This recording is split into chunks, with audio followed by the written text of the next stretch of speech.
Good morning. My name is Alex Sains and I'm speaking to you from Avon Valley Churches, a group of 7 churches on the northwestern edge of the New Forest in Hampshire. I have just finished reading an amazing book. It's written by Matt Haig and it's called The Midnight Library.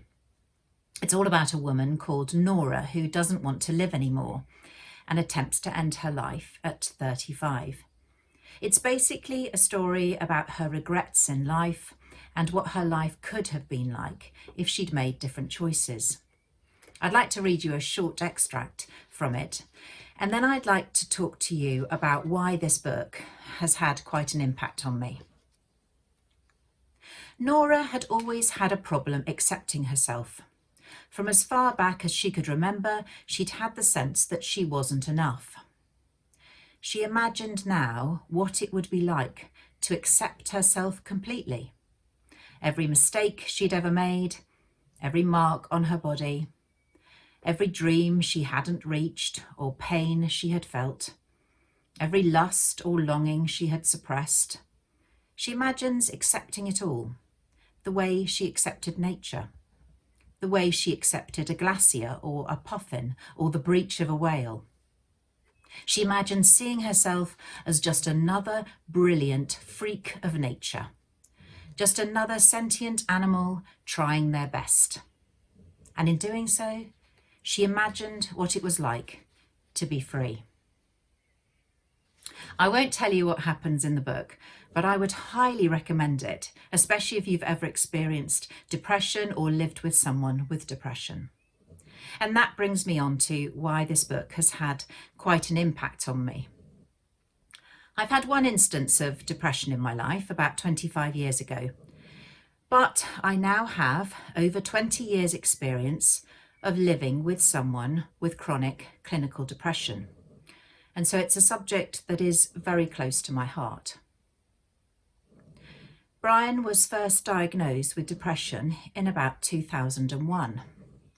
I remember one conversation clearly. He talked about his desire to end his life and that the only thing that was stopping him was his love for me and our baby boy. But the desire was there. I was totally horrified. I felt that it must be something lacking in me or in our relationship, that my gorgeous husband would want to kill himself. Of course, I knew so little about depression at that time, and I know now that some of the things that I said to Brian at the time were really unhelpful. But I have now spent over 20 years learning how to live with and love someone with depression. And Brian has spent 20 years learning to accept the reality of the situation and to find a way to live with it. We sometimes joke that every year we get a little bit better at understanding his mental health and coping with it, and that by the time we're in our 80s, we'll have it all sorted. But this year has been the toughest year ever for Brian, and therefore also for me. And to be honest, it has nearly broken us. And on top of that, I have also been trying to support a friend who tried to take her own life last year. And so I feel it is a subject that is worthy of more discussion. The statistics around depression are depressing. Depression is one of the deadliest diseases on the planet. 24% of women and 13% of men in England are diagnosed with depression in their lifetime. It is the leading cause of death among men under 35.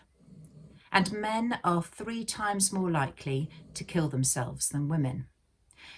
Depression kills more people from suicide than most cancers and most other forms of violence put together. I mean, I alone know 4 people in my life who have killed themselves. Yet still, as a society, we find it hard to understand, and there's still a stigma attached to it.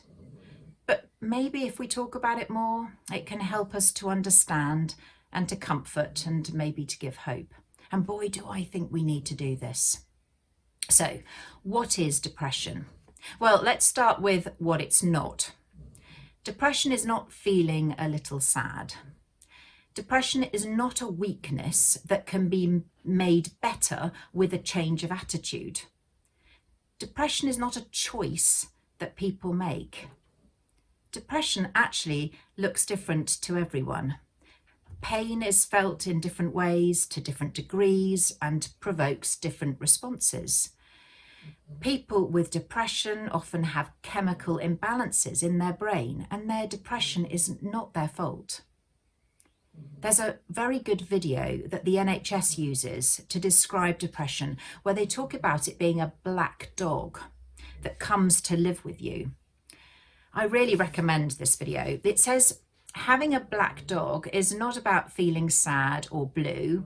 It is, at its worst, being devoid of all feeling altogether.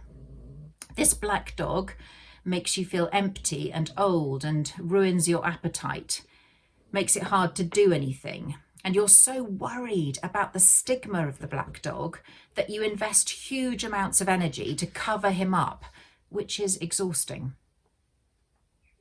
Depression is also a disease of thoughts, and it lies to you. Patrick Regan, who is a pastor and who did a very good talk about depression at the Spring Harvest last year that you can find on YouTube, he talks about the 10 lies depression tells us. It tells us you're not actually ill. Everything is your fault. Nobody cares or likes you. You're not good enough. You don't deserve things. You're a bad person.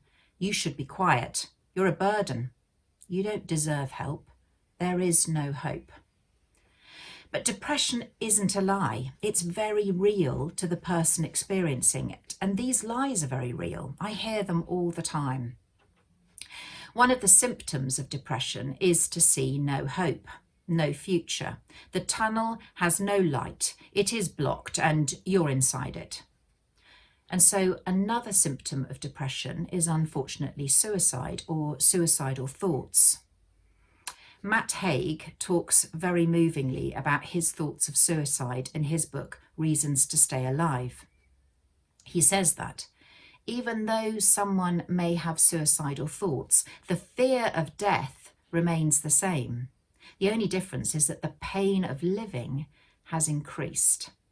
He says that if those people who loved him could have seen inside his head, his 24-year-old head, for 10 minutes, they would have been like, oh, okay, yes, actually, you should jump. There's no way you should feel this amount of pain. And he talks about the weights that people carry around with them, the weight of being loved, the weight of being a disappointment, the weight of being a hope that hadn't happened the way it should.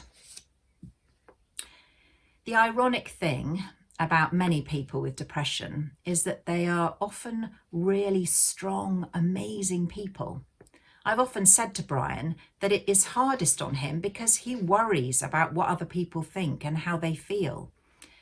And then I heard about a psychiatrist that talked about depression being the curse of the strong. He said that those people who often suffer from depression have the following characteristics: moral strength, reliability, diligence, strong conscience, a strong sense of responsibility, a tendency to focus on the needs of others before one's own, sensitivity, vulnerability to criticism, self-esteem dependent on the evaluation of others. The people with depression are often the lovely people, like Brian. And when I showed this list to him, he said it was spot on, that it was him 100%. Patrick Regan tells a story of a 27-year-old man who killed himself. And the young man's mum, someone called Kay Warren, wrote this after her son's death. Some of the most courageous people are the ones who live with strong depression. Since my son's death, I hear from many depressed Christians, and many feel ashamed because they come to church and their church tells them to pray a bit more, or that they have a sin to confess. When we do that to them, their suffering is minimized. The church need to recognise the value of people with mental illness, what they bring, and what they teach us about walking with God when it doesn't feel good. I really like that last bit. So why is depression so hard for us to understand? Why do we struggle to respond to it in a way that we don't struggle to respond when someone's broken their leg or has cancer? Well, one reason is because it's invisible. And because it is unseen, it's easy for stigma to survive. We don't see it, and that is partly because the person with depression may be working incredibly hard to hide it. Secondly, it's hard to understand because it doesn't have to have an obvious cause. It can affect anyone. People who are successful, beautiful, happily married, who have no reason to others to be miserable or depressed. So how should we respond? How do we respond to someone who is depressed, that they see no hope? They see no future. How do I live with someone who sometimes doesn't want to live? Well, I have to say it's hard. Living with someone with depression is actually depressing a lot of the time. Patrick Regan's wife calls it second-hand smoke, and she says that second-hand smoke can kill you. So sometimes I actually need support as well as Brian. But luckily, I love and adore Brian, and I have learnt not to try to understand why it's happening, but to try to trust that God is here in our marriage. He loves us. We both make him smile, and he will continue to give us the strength we need to get through this. In fact, I believe that couples that live with the presence of depression in their marriage probably have the strongest marriages, because we have learnt to survive. We have survived the odds. We've learnt to accept and still love. We've learnt to adapt and to still live. So I thought I would end with 6 things I've discovered over the years that might help if you're ever in a situation where someone tells you that they're struggling with depression. 1. If someone tells you that they, or someone close to them, they're very low or depressed at the moment, it's been a tough few weeks or years, don't ask why or what brought that on. I think it's the most common response I get when I tell people that Brian is having a bad time. And the trouble with it is it assumes there is a reason. The cat died, he lost his job. But what we know is that Brian can fall into an acute phase of depression without us seeing it coming. It still has the ability to take us by surprise. There is no why. It just is. So instead, it's probably better to just say, I'm so sorry. We're here if you need us, or what can we do to help? 2. If someone tells you that they or someone close to them are really low at the moment, don't ask them if they're praying about it or whether their faith is strong. There's a lot of hurtful stuff that is sometimes said by Christians that can damage someone for years. Years ago, Brian was actually going through a bad patch, and a Christian friend said to us, "Oh, I wish you were both Christians. I'm sure Brian would be happier." When I asked him if being a Christian cured you of mental health problems, he got defensive. But that comment is not isolated. You just have to Google Christian response to depression to read some really unhelpful things about depression being a sin or showing a lack of faith, which is really offensive. So instead, it's better to just say, I am so sorry. We're here if you need us. We will pray for you all. 3. If someone tells you that they have depression, try to remember that they are incredibly courageous and strong. It is not weakness to admit they're depressed. It's taken courage to get out of bed, to put on their clothes, to come to church, to smile at you.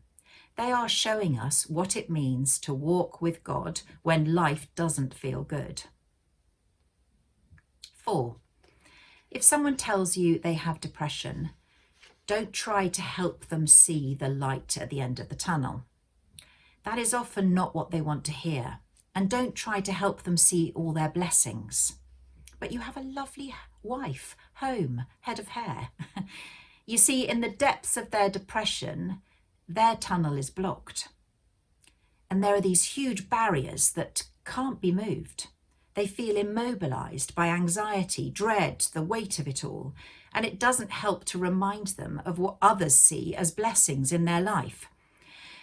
When Brian is at his lowest, our blessings can actually feel like a burden to him.